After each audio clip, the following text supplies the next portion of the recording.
Hello, good evening, and welcome to Spellbinders News Report. Today, April 15th, 2010. I'm going to read this article here that was written a couple of years ago.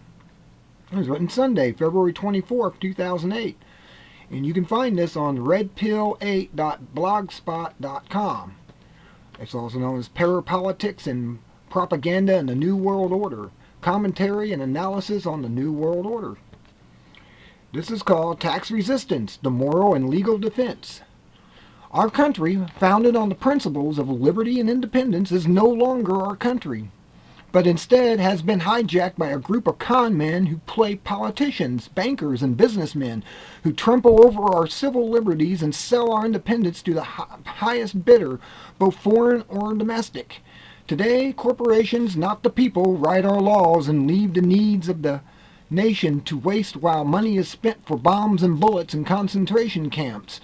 During the Bush years, the elections were stolen wantonly and openly, and the mainstream media helped facilitate the fraud. During those years, Americans have seen their retirement funds stolen, the nation treasurer pillaged, their jobs outsourced, their infrastructure dismantled, and their country plunged into a never-ending war crafted by Machiavellian neocon minds controlling the White House. Today, under the Obama administration, it looks like Americans will get no respite, as the people controlling Obama have more piracy in mind and have gone at it in a earnest with never-ending taxpayer bailouts of financial institutions and banks. Congress, beholden to these same interests, have shrunk their duties to represent the people and have colluded with the hijackers by passing unconstitutional laws like the Patriot Act, the Military Commissions Act, the John Warren Defense Appropriations Act, and countless other laws that will further erode our liberties and freedoms. Isn't tax resistance the least we could do in the light of all these injustices? When do we start expressing outrage, as well as freedom and bravery, by stopping the blood money spigot which is financing this rogue state? Just when do we decide to pull the plug on this illegal war that we were lied into and that has already killed over 1 million people? Just when do we stop paying our legislators who are actively working to destroy the U.S. Constitution? Just when do we stop funneling our tax dollars to be used to build concentration camps here in the United States for our own enslavement? Just when do we stop aiding and abetting torture? At what point do we say enough is enough? These are the moral arguments to not pay federal taxes. But for those of you who are worried that you are breaking the law by not paying the feds, rest assured that the very law itself says that you have no legal obligation to pay if you know that these taxes will be spent in a commission of a crime. Yes, that's right. Your taxes are being criminally used in crimes. And this is where it's going to get very scary. For instance, if you know that the government is breaking domestic and international law, and we have ample proof that they are, see Summary of International and U.S. Law Prohibiting Torture and Other Ill Treatment of Persons in Custody, U.S. War Crimes During the Gulf War by Francis Boyle, a chronology of U.S. war crimes and torture, 1975 through 2005. It is incumbent upon you to resist these crimes by refusing to finance them because, according to the U.S. law, if you don't, you will be considered criminal liability and subject to prosecution. Welcome to Charlie Manson's world. That's where you're at. You have done nothing. Charlie did nothing. His people did it all. But he went to jail, and some of them got out. Do you start to see what's going on here? The way... Okay. According to our legal system, When a person kills someone in the process of committing a crime, his accomplice, who wasn't directly involved in the killing, would be just as guilty as the partner who pulled the trigger. It doesn't matter that the accomplice didn't actually do the killing or that he might have objected to the use of such violence. To the U.S. legal system, he is just as liable for murder as his partner and would be charged with first or second degree murder.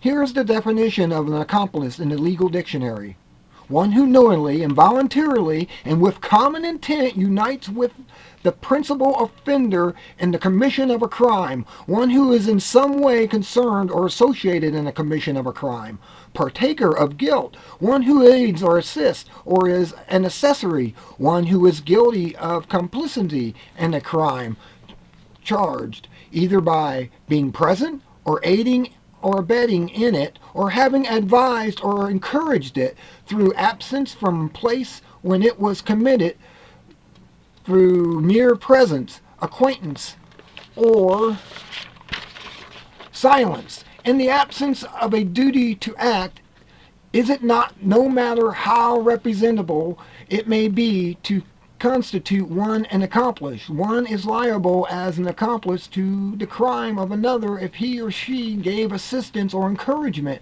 or failed to perform a legal duty to prevent it with the intent thereby to promote or facilitate commission of the crime. The legal dictionary.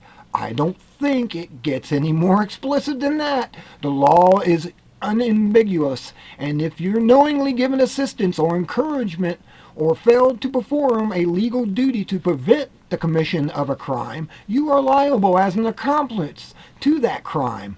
So when you send federal taxes off to the state and we know that the money will be used on an illegal war and to pay torturers and to destroy our Constitution, we are breaking the law and can be held accountable. Do you not understand? You are guilty of the crimes that you're fighting against because we're not moving fast enough to stop them.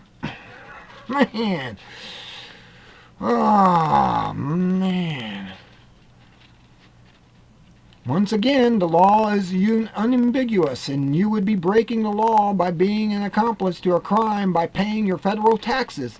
Now, many tax resistors are using various constitutional arguments to not pay taxes. Some use the excuse that the 16th Amendment was never ratified, therefore it is null and void. Others say that tax laws only stipulate paying taxes made on certain profits, but not on income derived from labor.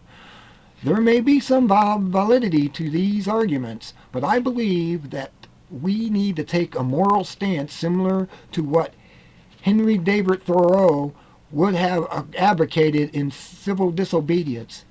It's one thing to say that taxes are wrong because it wasn't codified or was misused in a legal document, and another to say that taxes are wrong because they are being used to commit morally reprehensible and illegal acts. The added bonus to this moral legal argument is that it is unimpeachable in its logic. One doesn't have to be a tax law constitution scholar to argue the accomplice of a crime defense. Please obey the law and refuse to be an accomplice to a crime. Stop paying your federal taxes. That, my friends, is another good article put out by another good writer. I wish there was more people writing like this. I wish we would wake up and actually smell the fascism in the air. The corporations have taken over. They are now running the world. They're running everything. The banksters, the corporations, the puppets they put in as our leaders.